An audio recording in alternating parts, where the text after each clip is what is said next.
Nouveau rendez-vous du décryptage sur SICA. Mesdames et messieurs, bonjour. 2 sujets, pour ne pas dire 3, sont à l'ordre du jour de cette émission. Au sommaire de cette émission, donc, la lutte contre la corruption au Nigeria. Le président Muhammadu Buhari a frappé un grand coup ce week-end en mettant la main sur l'ex-ministre du pétrole de son prédécesseur.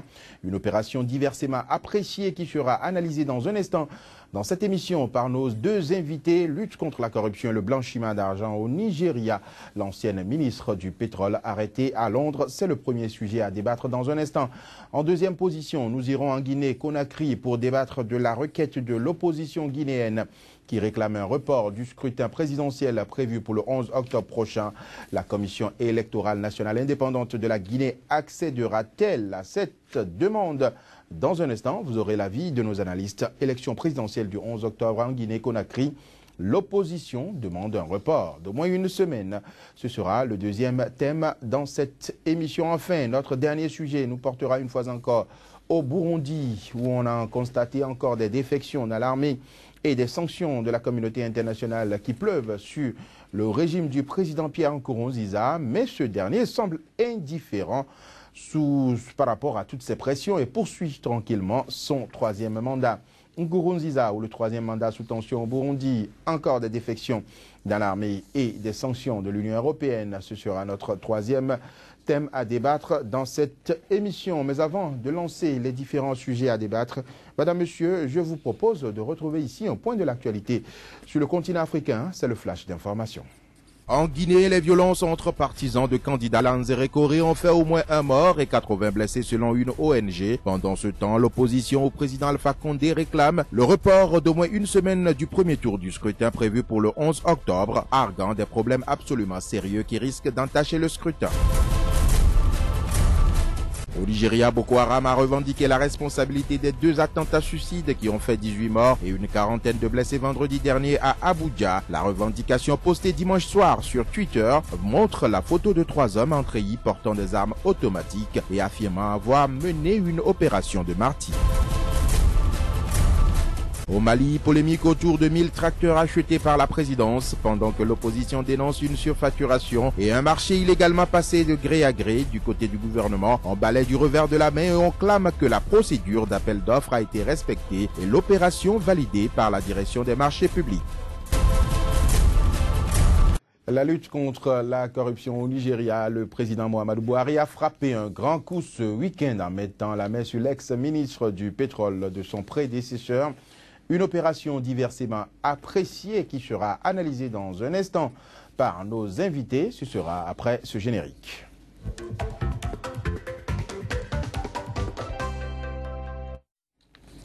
Pour décrypter ces différents sujets, j'ai sur ce plateau donc Clama Ballo, il est journaliste et directeur de la radio Soleil FM au Bénin. Donc Clama Ballo, bonjour et merci d'avoir accepté notre invitation. Bonjour Joël, bonjour également à Joël Yetondi, bonjour à tous les téléspectateurs. Joël Yetondi, effectivement, qui est le 2e invité, analyste sur ce plateau. Joël Yetondi, bonjour et merci de votre présence. Bonjour à vous, bonjour bon Clam. Bonjour.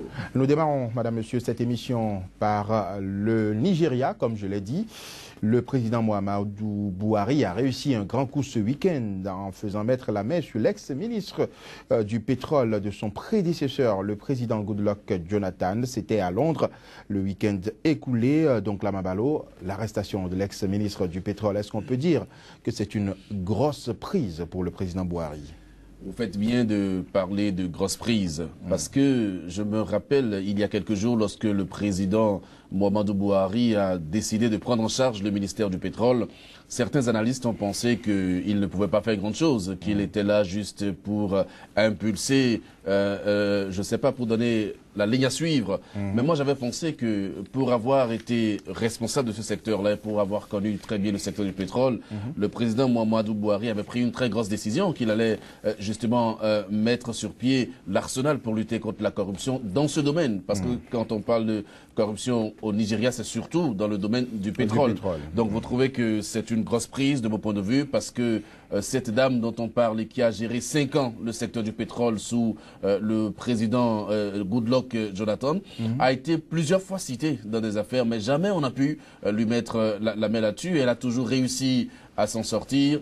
Et je crois qu'aujourd'hui, au-delà des frontières du Nigeria, on a pu lui mettre la main là-dessus. C'est une grosse prise, et cela montre la volonté du président nigérian de lutter contre la corruption. Je ne vous apprends rien lorsque je vous dis que même l'actuel président du Sénat a des démêlés avec le président pour avoir fait de fausses déclarations sur son patrimoine. C'est la preuve que pour le président Muhammadu Buhari, il n'y a pas d'appartenance politique dans la lutte contre la corruption. Oui, je trouve que c'est quand même très important d'avoir procédé comme ça a été fait là au Nigeria. Oui, mais donc là, Mavalo, quand on parle du pétrole, vous savez quand même que c'est une grosse mafia. Quand on parle du pétrole, c'est la corruption à l'envergure mondiale. Est-ce que vous pensez que ce dans quoi Buhari est en train de mettre le pied, il pourra vraiment s'en sortir? Non, ce qui est sûr, c'est très important de commencer. Vous savez, par principe, il faut lutter contre la corruption. On a toujours dit que ce qui fait le lit à la corruption, c'est l'impunité.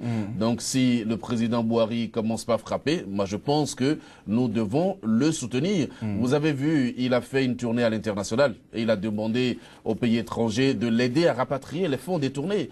Et je crois que à l'international, c'est déjà un signal fort, puisque c'est à Londres qu'on a pu mettre la main sur l'ancienne ministre du pétrole. Donc je pense que c'est vrai, ça va être difficile. Ça va être difficile pour le président Buhari, mais il est un homme averti. Il sait pourquoi il est venu. Et lorsqu'il sollicitait les suffrages des Nigériens, il a dit clairement quelle était sa politique par rapport à la lutte contre la corruption. Et vous savez dans quel état il est venu trouver le Nigeria. Donc pour moi, même si il ne va pas réussir complètement la lutte, c'est très important de commencer. Je ne crois pas qu'on puisse éradiquer le phénomène de la corruption, mais on peut quand même diminuer le phénomène. On peut mettre ça, c'est déjà un coup de frein. Oui, c'est déjà très important de le faire. Il faut encourager le président du Nigeria. Joël Yetonji, l'arrestation de l'ex-ministre du pétrole, une grosse prise pour le président Buhari, peut-on le dire? Oui, une grosse prise pour le président, mais aussi pour tous les membres de la société civile, ceux-là qui de tout temps ont demandé à ce que la dame de fer, comme on l'appelle, soit écoutée. Voilà une dame au parcours très éclatant et exceptionnel qu'on a au départ salué, parce que c'est une dame qui connaît bien le secteur et qui a eu les ascensions dont on peut rêver pour la jeune féminine, qu'on encourage dans l'approche genre. Et voilà, ministre des Transports, ministre des Mines et de l'Acier, ensuite ministre du Pétrole, des portefeuilles très stratégique. Mais comme l'a souligné, donc là, il s'est fait que c'est sous elle qu'on a vu les scandales les plus inimaginables au niveau du secteur pétrolier, oui. Parce que les rapports fédéraux... Vous savez, le pétrole génère beaucoup de... Avec elle, on ne s'attendait pas à ça. On ne s'attendait pas à ça. Ce n'est pas pour rien qu'on l'appelait la dame de fer. Elle a de la rigueur. Elle savait s'y prendre. Mais on la propulse au niveau du secteur pétrole. Et puis, c'est des séries de scandales. On ne comprend pas. Et les rapports ont révélé quoi? Qu'il n'y a pas eu que des milliards d'euros de disparus, mais des dizaines de milliards d'euros. Et quand on en a parlé dans le temps, rien ne s'est passé.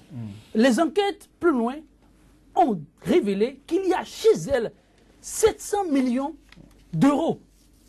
700 millions chez elle, en petite coupure. Elle fait quoi avec? Tout ceci s'est passé, mais tel le roseau, la dame de fer a plié, mais elle n'a pas rompu. Elle était presque intouchable. Avait-elle le parapluie du chef d'alors? Certains l'ont dit. On a dit que c'était à tort. Mais je constate aujourd'hui que si on a pu lui mettre la main dessus, le patron n'est plus là. Est-ce que c'est le patron qui était un frein à ce que la vérité éclate? Je suis tenté de le croire. Oui, mais je constate qu'aujourd'hui, c'est heureux qu'une tête comme celle-là puisse tomber. Oui. Ça va rassurer ceux-là qui sont encore sceptiques quant à l'engagement du nouveau chef d'État a fait en sorte que les choses aillent de l'avant, que les gens comprennent que c'est du sérieux. Et c'est aussi une fois la preuve que lorsque la tête veut que ça aille, ça ne peut que prendre. Alors si vous voyez des chefs suffisamment déterminés et que ça ne marche pas, dites-vous simplement que tout le reste... Qu'il y a quelque chose qui ne va pas. Alors justement, quand on parle du pétrole, Joël Yetonji, on sait quand même que le pétrole constitue de gros intérêts. C'est un nid pour la corruption, la grosse corruption. Est-ce que vous pensez que le président Buhari peut vraiment avancer dans ce dossier? Parce que tout ce que vous avez annoncé comme détournement, ce n'est pas cette dame seule. Non, ce n'est pas elle seule. Et derrière elle, vous aurez des grosses multinationales qui sont cachées du tapis dans l'ombre. Oui, et c'est en cela qu'il faut sourire. Il faut sourire pour le Nigeria. Oui, il faut sourire pour le Nigeria parce que simplement, Buhari n'a rien à perdre. C'est la différence. Oui, c'est l'homme qui ne logne pas. Mais il n'est pas seul à gouverner le Nigeria. Il a été porté par une coalition au pouvoir. Et ça, quand on le chante souvent, sans casser les œufs, il cassera les œufs. Il y a un des exemple. De casser au-delà des yeux, même Non, sa non, non, propre non. couille. Il y a un exemple partant qui crève les yeux. C'est le cas, cité tout à l'heure par donc l'âme, le président du Sénat. Vous savez le rôle que ce dernier a joué dans la candidature. Mais aujourd'hui, on ne fait pas de cadeau. On va l'écouter, il ne peut pas faire de fausses déclarations. Oui, on le lui a ça signifié. vient de commencer. Ça vient de commencer et ça ira. Après ça ce risque président, vous aurez encore d'autres gros morceaux proches de lui. Est-ce que cela ne va pas entraîner des mouvements de mécontentement? Il y aura des mouvements de mécontentement. Et mais lorsque vous savez... qui peut même déboucher même à des tentatives de... Non, vous savez, l'homme dont on parle n'est pas n'importe qui. Pour dire que quelqu'un de la sérail, politique, mais aussi militaire. Et je dis, les deux vont de pair. Lorsque vous connaissez vraiment les rouages politiques et que, en ce qui concerne l'armée, vous vous y connaissez aussi, vous pouvez positionner vos pions et vous en sortir. Là, il s'agit d'intérêt. Mais il s'agit d'intérêt. Et l'homme a dit... le Sénat et autres, ils peuvent voter pour sa destitution. Il faut constater... Dans le schéma actuel, là, ça là, c'est exclu. Vous pensez? Bouhari fera son mandat. Il fera son mandat, il va partir. Vous êtes sûr qu'il ira jusqu'à la fin de son mandat en lançant... On pourra se lancer le défi. Suivez très bien ce qui se passe aujourd'hui. Non, suivons très bien ce qui se passe aujourd'hui au Nigeria. Suivons ce qui se passe au Nigeria. Les Nigériens rêvent. Ce n'est pas possible, comme dans d'autres pays, qu'on a les moyens et qu'on en soit. Le Nigeria lambda, dans la foule, les Nigériens. Et heureusement qu'on a des... Est-ce que c'est la certains politiques. Parce que le Nigérien lambda dont nous parlons, c'est la voix de la majorité, malheureusement. Ceux-là qui se sont accaparés les biens du pays, ils sont au nombre de combien? C'est la minorité. Et ça, ce n'est pas le propre du Nigeria. Oui, mais quand vous acceptez être porté au pouvoir par ceux qui pourront avoir des casseroles, est-ce que... Ce qui fait la différence une fois encore avec l'homme, c'est qu'il a signifié à tout le monde, voici ce que j'entends faire lorsque je serai là. Et ils ont apporté leur caution. Peut-être, pensant qu'arrivé là, nous allons nous jouer de lui. On a déjà vu dans d'autres pays, on a été chercher des hommes qu'on ne connaît pas politiquement, et on s'est dit, bon, l'homme, quand il viendra là, nous, on va tirer les ficelles. Il fera notre jeu. Mais l'homme s'est retourné contre ces derniers. C'est dire que tout contrefait, c'est le chef d'abord qui détient le pouvoir, et tout dépend de là où vous allez, tout dépend de vos convictions personnelles par rapport au peuple. Sa rigueur. Et de votre rigueur. Si on a un homme comme celui-là, moi je pense qu'il faut espérer qu'il pourra aller jusqu'au bout. Alors, il n'a rien à perdre. Sur cet aspect de la question, Joël, je voudrais que vous me donniez l'exemple d'un seul pays dans lequel la lutte contre la corruption a fait plaisir à quelqu'un. Oui, ça ne porte pas plaisir. Ça ne fait plaisir à personne. Ça ne fait certes pas plaisir, mais aujourd'hui, ici, il a été porté au pouvoir par une coalition. Vous savez... Et s'il tire trop sur la ficelle, qu'est-ce qui vous prouve que les membres de toutes ces coalitions, justement, ne vont pas tomber autour de lui? Qu'est-ce qui vous prouve qu'au niveau du Sénat, au niveau de la Chambre et autres, qu'on vote pour sa destitution, parce que s'il va chercher à aller trop loin? Le témoin essentiel ici, c'est le peuple du Nigeria. Et je ne suis pas sûr que dans cette lutte-là, le peuple nigérian ne soit pas en train de soutenir Bouhari. Vous savez, mais le peuple sera appelé encore au vote dans 5 ans. Alors que pendant ce temps, les politiciens ont tout le temps de faire ce qu'ils veulent, justement. Comme blocage, ils peuvent même bloquer les budgets, le budget de l'État, le budget de fonctionnement. Vous savez comment ça se fait? Si nous continuons à dire ces choses-là, on ne va pas aller de l'avant. Si nous continuons à dire ces choses-là, on ne va pas lutter contre la corruption. Moi, j'ai toujours dit une chose fondamentale. Lorsque vous êtes dans la conquête du pouvoir, c'est tout le monde.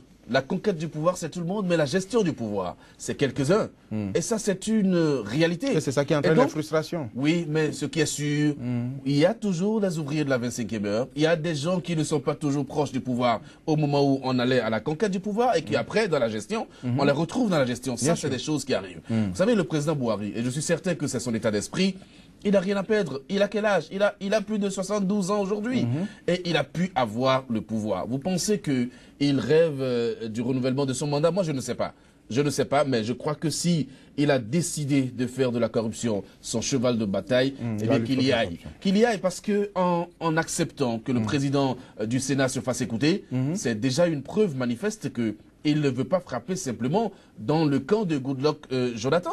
Et il veut frapper dans tous les camps, même dans son propre camp politique. Et ça doit être soutenu. Moi, je suis sûr que le président Bouhari, il a pris du temps à former son gouvernement, plus de 3 mois et tout le reste. Il a décidé... Il sait vraiment ce qu'il veut faire. Il a décidé d'être lui-même ministre du pétrole. Ça veut dire qu'il a pris la mesure de ses responsabilités et qu'il a envie d'aller jusqu'au bout. Nous devons l'accompagner. Le peuple du Nigeria devrait pouvoir l'accompagner. Parlons justement d'aller jusqu'au bout. Est-ce que vous pensez que cette affaire peut rattraper l'ancien président Goodluck Jonathan? Ce n'est pas exclu. Ce n'est pas exclu parce que si on commence par toucher les principales personnalités autour de l'ancien président, eh bien, et si on va vraiment devant la justice, il peut être cité. Même s'il n'est pas cité en tant que coupable, il pourrait être témoin, je ne sais pas, parce que il a toujours, le président Goodluck Jonathan, non, il a la responsabilité morale de tout ce qui a été fait. Absolument. Et ça aussi, c'est la possibilité qu'on donne au pouvoir nigérien, notamment à la justice nigérienne, de trancher. Parce que le président Goodluck Jonathan a protégé, et moi je le dis, a protégé la ministre du pétrole pendant tout le temps que le président était là. La preuve, c'est au départ de Goodluck Jonathan qu'on arrive à mettre la main sur cette dame-là. Ça veut dire qu'il a quand même une certaine participation. Maintenant, quand on a fait le point de la gestion de Goodluck Jonathan, vous avez vu un peu dans quel état il a laissé le Nigeria. Ça aussi, ça suffit pour le poursuivre. Donc, ce n'est pas exclu qu'on puisse le poursuivre. Mais s'il est poursuivi, moi je souhaiterais simplement qu'il aille répondre de ses actes. Et si la justice décide de le blanchir, que la justice le fasse. On ne peut pas continuer de protéger des actes de concussion dans les États comme les nôtres. L'Afrique a enfin besoin de se développer. Tout à fait.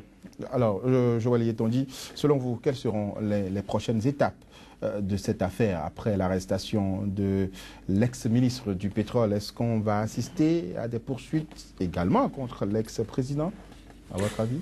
C'est bien possible qu'on en arrive là. N'oublions pas que la volonté manifeste de l'actuel chef est de renflouer les caisses de l'État et d'aider l'État nigérien à retrouver les fonds perdus. Les fonds perdus pour ne pas dire volés. Et dans le cas d'espèce, il y aura des noms qui seront cités, il y aura des gens qui seront interpellés. Donc beaucoup devront passer devant la justice. Mais pas seulement, puisque l'essentiel pour lui, c'est de rentrer en possession des fonds qui sont passés par la fenêtre. Et par conséquent, oui, de grosses têtes risquent de tomber. Aujourd'hui, la commission en charge des crimes financiers est en train de faire son travail. Nous avons vu déjà d'anciens gouverneurs qui sont en train de répondre. Nous avons vu déjà des députés qui sont interpellés. Nous avons vu plein de directeurs d'entreprises qui ont été épinglés. Donc rien aujourd'hui n'est à exclure. Et fondamentalement, il faut constater que oui, quand il y a la volonté politique, si d'aventure, de temps à autre, on parle de volonté politique, on fait la confusion, on n'arrive pas à comprendre ce dont il est question. Je pense que le Nigeria nous donne l'exemple de voir ce dont il est question. Comment on peut s'y prendre? Parfois, on se trompe de chemin, de bonne foi. On veut bien faire les choses, mais les conditions ou un certain nombre d'aléas font qu'on n'y arrive pas. Je pense qu'on peut se mirer dans la démarche de Buhari.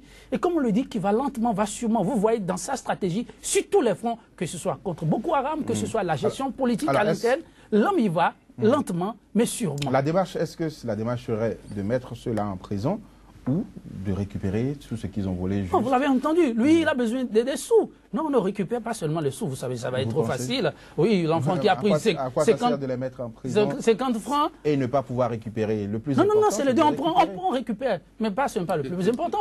C'est trop facile. Les gens qui ont amassé suffisamment d'argent, si les questions simplement de leur reprendre les sous, mais basta, ils vont continuer. Il faut les punir sévèrement pour que les autres... Ils ne sont plus au pouvoir. Ce qu'ils ont amassé et qu'ils ont su fructifier.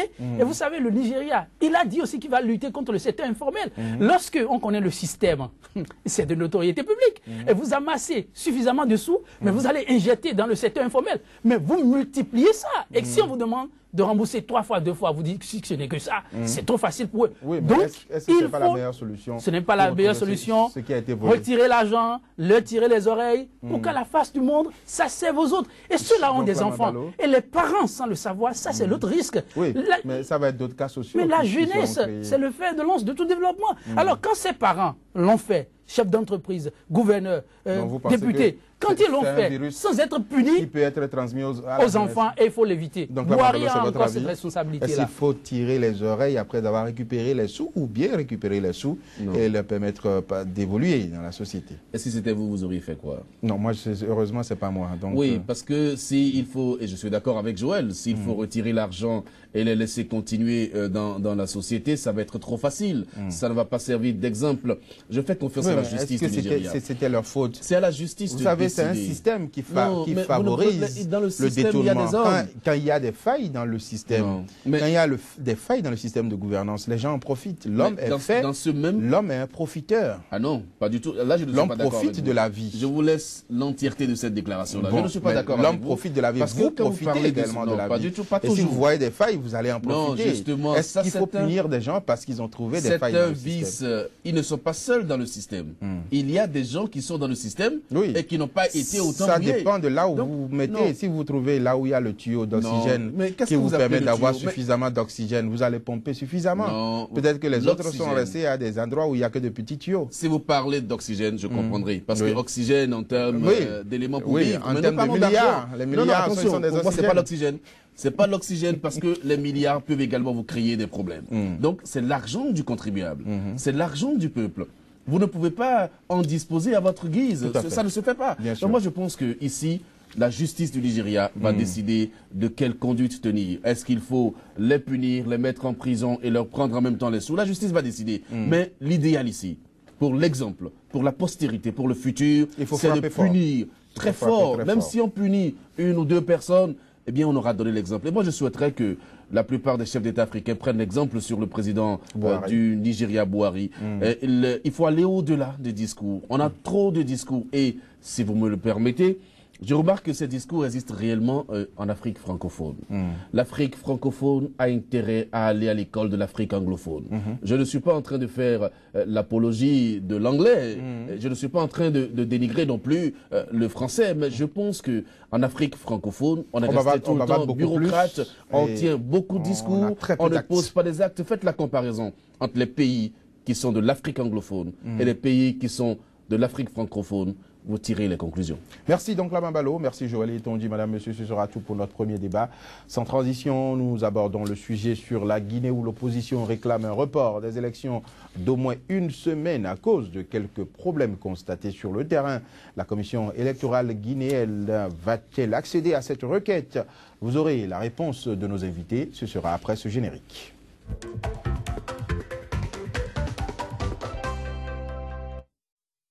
Joël Etondi, l'opposition guinéenne demande un report d'une semaine des élections à cause de certains retards constatés notamment au niveau de la distribution des cartes d'électeurs et au niveau de la mise en place du fichier électoral. Est-ce que vous pensez aujourd'hui, telle que la situation se présente, nous sommes pratiquement à moins d'une semaine de cette élection qui doit avoir lieu le 11 octobre normalement, d'après le chronogramme, est-ce que vous pensez que la CENI doit donner une chance à cette opposition qui demande une semaine de report? C'est une question un peu embarrassante par rapport aux préoccupations soulevées par l'opposition et qui motivent la demande de ce report. On trouve la préoccupation pertinente. Même par rapport au calendrier électoral, par rapport au délai qu'on a devant soi, est-ce qu'il faut céder à cette revendication? Je constate que la CENI, en faisant le point, l'état des lieux, a ouvertement signifié qu'on peut aller aux élections dans les conditions que nous connaissons. Que c'est vrai, il y a quelques ratés, mais ces ratés ne peuvent pas entacher la crédibilité des élections. Alors, sur cette base-là... La CENI ne peut pas dire le contraire. Vous savez, celle qui organise, l'institution qui organise ne peut jamais reconnaître cet art. Ça, c'est vrai. Ça, c'est vrai. Mais quand on sait qu'au-delà des questions de cartes non distribuées, il y a eu d'autres paramètres qui ont été évoqués et qui auraient pu l'être un peu plus tôt. Quand on sait que ça n'a pas été très facile d'en arriver là où on en est, et quand on sait aussi que jusqu'à présent, l'opposition elle-même officiellement n'a pas saisi, la CENI a fait une déclaration officielle qui t'a demandé, soit au pouvoir, soit à la CENI, toutes mes excuses, de se saisir de sa plainte.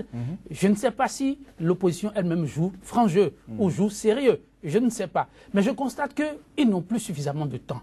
Et si c'est du sérieux qu'on est en train de faire là, je pense que ce n'est pas la voie à emprunter. Et si on se trompe déjà de voie, je pense que le mieux à faire, une fois encore, pour le peuple, c'est d'aller aux élections. Oui, je dis pour le peuple.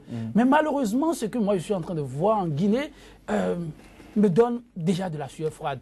Je revois un peu, malheureusement, les signaux d'il y a 5 ans. Une Guinée encore dans l'impasse, peut-être pire. Constatez que si au début tout s'est presque bien passé, Aujourd'hui, ce n'est pas facile. Il y a le président, le leader de l'UFR qui récemment a voulu tenir campagne. Ça n'a pas été possible parce qu'on lui a fait savoir qu'il n'est pas de cette localité-là. On entend aussi déjà des propos belliqueux. On entend celui d'Alain Diallo ouvertement dire qu'il n'est pas prêt à accepter des résultats sortis des unes dans des conditions qui finalement... Vous savez ça, c'est de bonne guerre. En matière d'élection, chacun y va avec ses arguments. On ne peut plus accepter toutes les guerres, tous les arguments. C'est la fait qui justifie les moyens. Encore que là, je serais d'accord avec vous. Mais quand il dit déjà, la campagne se poursuit, mais vous ne pouvez pas, alors que la campagne est en cours, affirmer que vous savez que d'office, vous êtes élu. Il y a des propos il faut faire attention. Que chacun tient juste pour menacer le camp adverse. Et justement, la riposte a été quoi? Nous avons entendu le président riposter, dire aux siens, vous jeunes qui me soutenez, n'ayez crainte, je suis avec vous, rien ne va se passer. Mais à ce que je sache, Alpha Condé n'est pas, je ne sais pas, John Breen. Il compte sur quoi pour dire n'ayez crainte? Si ce n'est pas sur l'armée, mais on va mater. Attention, on va mater le président de l'ordre. Attends, voyez-vous. Un président de la République ne peut pas. Donc c'est pourquoi il faut éviter des propos belliqueux auxquels nous assistons actuellement. Et vous constatez avec moi qu'on y assiste dans les deux camps, et ce n'est pas bon. Et dans tout ça, dans ce face-à-face à plaindre, il se trouve qu'on a une société civile qui ne parle pas, qui dit être en train de mettre sur pied des dispositifs d'observation électorale. Mais vous voulez observer quoi? Quand vous laissez les gens séjourner, et les gens sont venus au collet le vendredi. Les deux camps, et c'est les deux camps à l'opposition. Il y a eu un mort et environ 80 Non, on ne peut pas accepter. Il faut avoir peur pour ce qui se passe en Guinée. Il n'y a que quelques jours, moins d'une semaine, pour que les gens aillent aux urnes. Et rien que pour ça, je pense qu'on doit ramener la balle à terre de part et d'autre. Donc là, Mabalo, vous pensez que la balle doit être ramenée également à terre et que la CENI doit accéder à la demande de l'opposition? Moi, je vais être un peu catégorique et affirmatif. Je pense que la CENI doit accéder à la demande des opposants. Pourquoi je le dis? Dans le cas du Burundi, par exemple, je viens un peu en arrière. Dans le cas du Burundi, si on avait reporté les élections, on tombait dans un vide juridique qui amenait le président Nkurunziza à craindre pour son fauteuil. Là, j'étais contre le report des élections.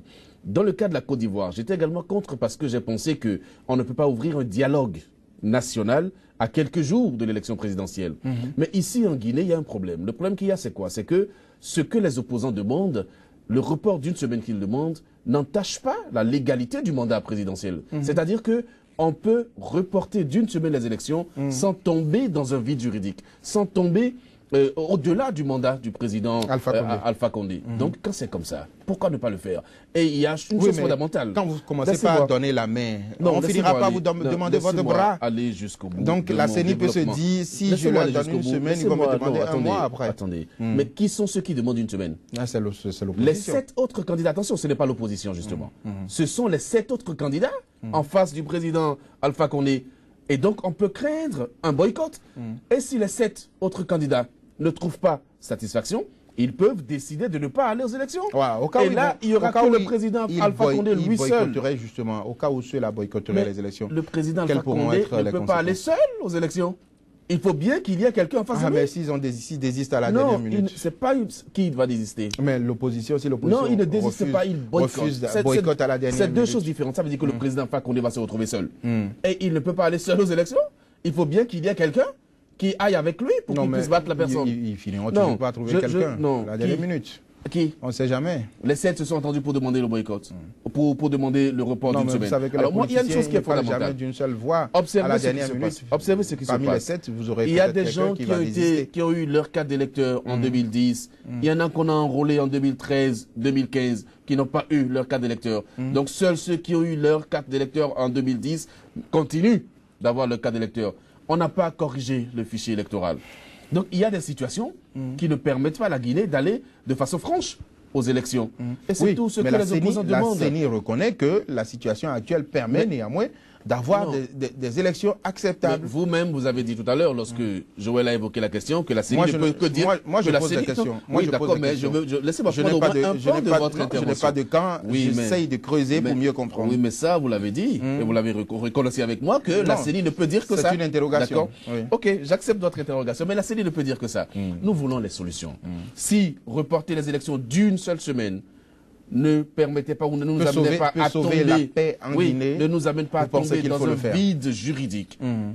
préjudiciable au pouvoir d'Alpha Condé, pourquoi ne pas le faire? C'est une balance à faire. Il faut accéder simplement à la requête de l'opposition. Si ça ne pose pas de problème, il faut le faire. Il faut le faire, il faut le faire, il faut le faire, c'est important. Sinon, vous avez en face de vous 7 candidats. Les 7 candidats se mettent ensemble pour dire qu'il faut reporter. Vous êtes seul. S'il arrivait que les 7 boycottaient du moins cette élection, qu'est-ce qui pourrait se passer? Alpha Condé ira seul, selon vous, ou bien lui aussi, il va rester à la maison tranquillement? Bon, avec si et si, Paris serait mis en bouteille. Voilà. Donc, devant les faits politiques, je prends toujours beaucoup de recul en observant. Malheureusement, cette opposition, on la voit souvent pas parler d'une seule et même voix. Et dans ce qui se joue actuellement... C'est pour cela que je me demande, est-ce qu'on n'aura pas un désistement à la dernière minute? Sur les 7, peut-être un ou deux tout peut arriver. Vont lâcher justement à la dernière minute. Mais je dis, il faut que les acteurs politiques commencent par comprendre qu'au-delà de tout, c'est la nation et non leurs intérêts. Et dans ça, puisqu'ils n'arrivent souvent pas à le comprendre et ne voient que leurs intérêts, moi j'appelle plutôt à la rescousse la société civile. Dans ce qui se joue actuellement, je ne dis pas qu'ils ne travaillent pas, mais je dirais sportivement qu'ils ne mouillent pas suffisamment le maillot. Il faut qu'ils prennent le devant des choses, qu'ils attirent l'attention des acteurs politiques sur ce qui se fait là. Malheureusement, c'est une fois encore l'avenir de toute une nation. Des paisibles citoyens qui est en jeu, des morts, quand on ne commence pas à en compter comme ça, il faut très rapidement arrêter la saignée. Sinon, on en comptera davantage et personne n'y gagnera. Merci Joël Etonji, merci donc Lama Balo. Madame, Monsieur, c'est tout pour le deuxième débat de ce jour. Voici un nouveau point de l'actualité, c'est le Flash. En Guinée, les violences entre partisans de candidats Lanzere Corée ont fait au moins un mort et 80 blessés selon une ONG. Pendant ce temps, l'opposition au président Alpha Condé réclame le report d'au moins une semaine du premier tour du scrutin prévu pour le 11 octobre, arguant des problèmes absolument sérieux qui risquent d'entacher le scrutin. Au Nigeria, Boko Haram a revendiqué la responsabilité des 2 attentats suicides qui ont fait 18 morts et une quarantaine de blessés vendredi dernier à Abuja. La revendication postée dimanche soir sur Twitter montre la photo de 3 hommes en treillis portant des armes automatiques et affirmant avoir mené une opération de martyre. Au Mali, polémique autour de 1000 tracteurs achetés par la présidence pendant que l'opposition dénonce une surfacturation et un marché illégalement passé de gré à gré du côté du gouvernement. On balaie du revers de la main et on clame que la procédure d'appel d'offres a été respectée et l'opération validée par la direction des marchés publics. Enfin, notre dernier sujet de ce jour qui porte sur le Burundi, encore des défections dans l'armée et des sanctions de la communauté internationale qui pleuvent sur le régime du président Nkurunziza. Mais ce dernier semble indifférent à toutes ces pressions et poursuit tranquillement son 3e mandat. Nkurunziza, ou le 3e mandat sous tension au Burundi, encore des défections dans l'armée et des sanctions de l'Union européenne, c'est le 3e sujet à débattre après ce générique.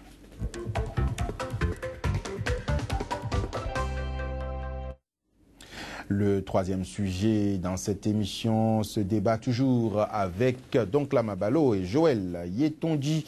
Lama Balo, les dernières défections dans l'armée font état de la désertion de l'officier en charge de la transmission des données qui est même parti avec le matériel de transmission.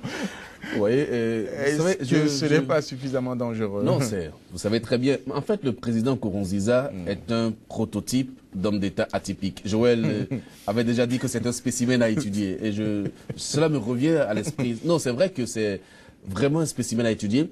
Parce que quelle que soit la situation, vous le voyez, serein. Serein et ils font tête baissée. Ils font tête baissée, il l'a déjà fait lorsque les gens réclamaient le 3e mandat. Et finalement, c'est lui qui a raison. D'accord? Il le fait encore aujourd'hui et il sait sûrement sur quoi il compte. La communauté internationale... L'élu de Dieu. Oui. Bon, vous savez, la communauté internationale agit exactement comme un médecin après la mort, dans le cas du Burundi. Oui, mais qu'est-ce qu'il peut faire aujourd'hui? Non, parce qu'à l'époque des élections... À l'époque, il y avait eu des pressions. Oui, mais quelles pressions? Certains pays européens avaient dit... Il n'y avait que la Belgique. Nous suspendons l'aide au développement. Il n'y avait que la Belgique. Et la Belgique, oui, il y a eu d'autres pays, notamment le Pays-Bas également, qui a mis la pression. Les Américains vous êtes d'accord avec moi que si la communauté internationale avait mis la pression qu'il fallait... En quoi faisant? Laissez-moi aller jusqu'au bout. Avait mis la pression qu'il fallait, il n'y aurait même pas eu élection au Burundi. En quoi si le Rwanda, ils peuvent rien faire. Si le Rwanda, c'était... Mais écoutez, qui finance les élections en Afrique? Non, mais si le Rwanda a fait son stock financier pour organiser ces élections, vous savez que ce n'est pas ce qui manque à Nkurunziza. C'est sûr que Joël aura raison sur moi aujourd'hui. Mais lorsqu'on a fait le coup d'État à Nkurunziza, quel a été le comportement de la communauté internationale? Vous pensez que si la communauté internationale avait soutenu les putschistes, Nkurunziza serait encore là? Et il ne sera plus là, il sera déjà parti. Mais on n'a pas soutenu les putschistes. Le Rwanda n'a pas soutenu les putschistes. La communauté internationale a voulu jouer, je ne sais quel rôle réellement, mais n'a pas soutenu le putschiste. Oui, c'est pour ça que je dis... On ne peut pas soutenir un putsch, oui, puisque ça fait partie, des conditions imposées par la communauté internationale. L'Union africaine ne soutient pas les putschs. Pour parler vulgairement, il y a putsch dans putsch, comme le dirait l'autre. Ah bon. Vous savez, c'est une situation exceptionnelle au Burundi. C'est un putsch officiel. Aujourd'hui, je ne jouerai pas sur le même terrain que vous. Je vous laisserai dire ce que vous avez envie de dire. Mais ce qui est important, c'est quoi? C'est que aujourd'hui, la communauté internationale agit à retardement au Burundi. Et le président Nkurunziza va aller jusqu'au bout. Celui qui s'est enfui avec le matériel, oui, il l'a fait. Parce que... Mais qu'est-ce qu'il veut faire avec le matériel? On ne sait jamais. C'est du matériel sensible, vous l'avez dit. Et le pouvoir de Nkurunziza peut à tout moment être déstabilisé de l'extérieur. Vous avez vu toutes les défections. Vous avez vu même, je dirais, les assassinats. Parce qu'on a tué beaucoup de gens qui, curieusement, étaient très proches de Nkurunziza. Un peu comme pour dire que Nkurunziza a envie de faire du nettoyage autour de lui. C'est vous qui l'avez dit. En tout cas, moi, je ne le dis pas. Non, mais il a envie de gérer avec... On a tous lu Machiavel, hein, vous savez, c'est de la politique. Il a envie d'évoluer. Il a envie d'avoir les coups des franches pour aller de l'avant. Et lorsque vous avez un chef d'État avec cet état d'esprit, je ne sais pas réellement ce que vous pouvez faire pour le bloquer. C'est ça, malheureusement, la situation au Burundi. Nkurunziza va continuer. On est dans l'impasse totale. On est dans l'impasse. Joël Yetonji, alors l'officier en charge de la transmission qui disparaît avec le matériel, vous pensez qu'il va en faire quoi concrètement, ce dernier? Ça peut être utile. En quoi? Vous l'avez dit, c'est un matériel sensible de décryptage des messages radio. Cela signifie que le secret d'État est au dehors. Tout ce qui sera communiqué au sein de l'armée désormais, s'ils veulent l'exploiter, ils pourront l'exploiter. Donc, vous n'avez pas de secret là, c'est dangereux pour un État. Donc, si c'est des gens suffisamment organisés qui veulent attaquer de dehors, tout peut arriver. Et c'est un monsieur, comme vous l'avez dit, qui a un poste très stratégique, qui connaît comment ça fonctionne. C'est vrai qu'au pouvoir, on a un monsieur doublement équipé, parce que lui-même étant de la rébellion, avant d'être un chef d'État officiellement installé. Donc, cela signifie qu'il faut vraiment faire attention et craindre le pire pour le Burundi. Le Burundi, malheureusement, va tout droit dans le mur, parce que vous constatez aujourd'hui que le chef de l'État donne l'impression qu'il veut régulariser les choses, mais on ne régularise rien. Les jeunes de Mbonerakure disent être là pour stabiliser les zones de tension. En catimini, on tue. Ce sont les paroles des paisibles citoyens. Et lorsqu'on tue comme ça, finalement, on veut éviter quoi? Hier, on a parlé de conflits entre deux ethnies qu'on a évité de justesse et on croit savoir que ça ne reviendra pas. Mais est-ce que petitement, on n'est pas en train de faire le lit à ces dérives-là? Ça risque d'arriver, malheureusement. Depuis qu'il est au pouvoir, l'homme est pratiquement arrivé, même si c'est un simulacre d'élection, il est arrivé au pouvoir avec les armes au poing. Et quand c'est comme ça, vous ne pouvez que gouverner avec les armes. Moi, quand la communauté internationale réagit aujourd'hui, je me demande, on est surpris de quoi? L'homme est venu comment? Est-ce qu'on appelle ça élection? Donc, quand c'est comme ça, oui, on va tirer tout le temps. Oui, mais il y aura tout le temps des morts. Pour la paix, il fallait un consensus. C'est le consensus aujourd'hui, au pouvoir. Ok, bon, constatons, soi-disant en passant, qu'on pouvait aller de l'avant. Mais constatez que Pierre Nkurunziza, lui, ne veut pas parler de dialogue. Si ce n'est qu'il y a eu aussi cet homme de l'opposition, dont je tais exprès le nom, qui dit que l'opposition, un opposant, pour qui on a eu tous de la peine, qui aujourd'hui dit qu'il y a du dialogue. Oui. Parce que lui, il est au niveau de l'Assemblée nationale. Il dit qu'il y a de l'Assemblée. Ça prouve que Nkurunziza a initié le dialogue. C'est triste. En tant qu'opposant aujourd'hui, il est dans le camp, il est bien installé au niveau de l'Assemblée nationale. Alors Joël Yetonji, la Belgique vient de suspendre son aide au développement après d'autres pays de l'Union européenne, ce qui apparemment ne semble pas mouvoir le régime en place, puisque le président Nkurunziza pourra compter sur la Chine et la Russie, par exemple. Vous avez lancé le mot. Mais la Chine et la Russie, mais qu'est-ce qu'ils font? Ils font quoi, dites-moi? Ils font comme l'autre qui vient vous chipper ce qui vous appartient. Mais ils sont toujours dans un carrefour là, en train de loyer ce qui se passe. C'est la guerre des intérêts. Nkurunziza, tu en veux? On est là pour t'aider. Mais Nkurunziza aura de l'appui. C'est les pauvres populations là, non? Et qu'est-ce qu'on fera? On va les affamer. Vous ne voulez pas de Pierre Nkurunziza, ok, vous n'aurez pas de la nourriture, on verra bien. Et les quartiers qui sont acquis à la cause de Pierre Nkurunziza, ils auront du pain, du beurre. C'est la même République. Mais vous constatez à côté qu'il y en a qui sont à l'aise, ils vous diront qu'ils travaillent. Mais que les autres là, c'est les paresseux. Ce sont eux qui sont dans les rues tous les matins à crier que ça ne va pas. Alors qu'à côté, ça va.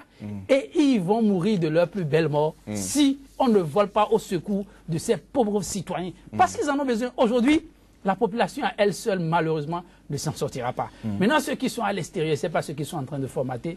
On voudrait bien que Cyprien Nkurunziza, et je sais, il est très informé, il est très futé. Ce qui se passe, il le sait, qu'il ferme un peu les yeux, qu'il essaie le dialogue et que la paix revienne, même si c'est un semblant de paix, qu'il essaie quand même d'aller autour de cette... Oui, il ne paie rien.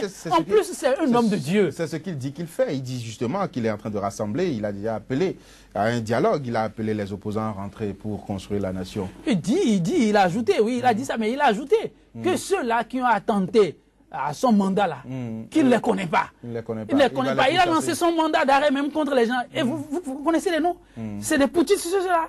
Non, il faut rien espérer. Il faut rien attendre de Nkurunziza. Dites-nous justement, dans cette situation, pourquoi le président Nkurunziza ne cherche-t-il pas vraiment à baisser la tension?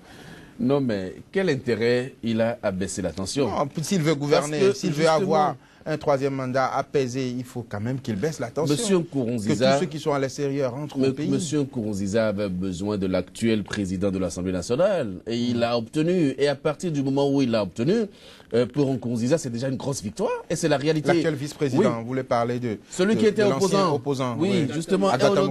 Il est présent. Vous le voyez, il siège à l'Assemblée nationale. Il est vice-président de l'Assemblée nationale. Oui, d'accord. Mais ça, c'est important. C'est un détail important.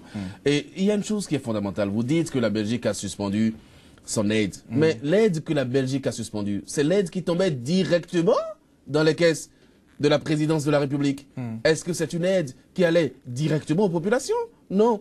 Et dans le même temps, vous voyez qu'on poursuit les proches de Nkurunziza et on laisse Nkurunziza lui-même dans l'espoir d'un probable dialogue avec lui. Donc vous pensez que cette sanction n'est pas franche? Non, elle ne fait rien à Nkurunziza. C'est ça le problème. C'est une sanction, d'accord, mais ça ne fait rien. C'est parce qu'on a peur justement qu'il tourne dos justement à l'Union européenne en allant vers la Russie, vers la Chine. On a vu le rôle... qui logne justement sur les trésors souterrains du Burundi. À partir du moment où Nkurunziza le sait, lui-même, il va tourner dos à l'Union européenne. Il ne va même pas attendre que l'Union européenne... Parce que ce ne sont pas des sanctions franches. On a vu le rôle de la Chine et de la Russie en Syrie, voyez-vous.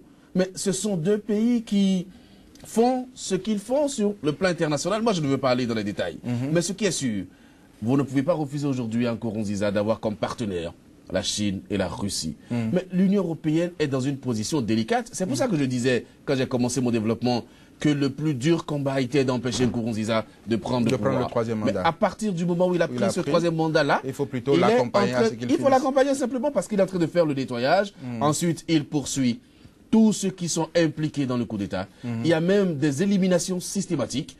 Et puis l'Union européenne agit, attaque les proches de Nkurunziza et laisse Nkurunziza lui-même. Mais dans un environnement comme ça, il est très fort. Et donc il vaut mieux l'avoir comme ami et l'accompagner doucement vers la fin de son troisième mandat. Vous pensez comme donc là que nous sommes dans l'impasse totale au niveau du Burundi, il faut plutôt laisser tranquille Nkurunziza pour qu'il finisse le troisième mandat? C'est votre avis également? Non, c'est l'impasse, ça c'est clair, c'est un fait, mais je constate que malgré tout, malgré cette détermination à détruire tout ce qui ne respire pas, Nkurunziza, tout ce qui est en opposition à Nkurunziza, malgré cette volonté de tout mater et tout détruire, tout anéantir, il y a toujours des gens déterminés à dire nous ne sommes pas pour ce qui se fait aujourd'hui. Et ça, c'est heureux. Il y a toujours une jeunesse très active. Et dans ça, je ne vois pas les Burundais laisser ceux-là qui ne sont pas pour son mandat, le laisser aller en paix jusqu'à la fin de son mandat. Mais qu'est-ce qu'ils peuvent faire? Et malheureusement, les mains vides, parce qu'ils sont face à eux des hommes armés. Le pays guette ce pays-là. Et ceux qui sont partis, il y a l'un des généraux parmi les deux qui sont partis, qui en partant a laissé son âme. Et a ajouté ceci, je pars, je vous laisse mon âme, allez déposer ça, mais là où je vais, j'aurai une autre âme. C'est pour faire quoi? On ne sait pas. C'est suffisamment critique ce qui se passe au Burundi. Merci, Joalie Tonji. Merci donc, Clama Ballo, madame, monsieur. C'est tout pour votre numéro de ce jour. Angle de vue. Très bonne suite de programme sur Sika, la chaîne qui vous présente le vrai visage de l'actualité sur le continent africain.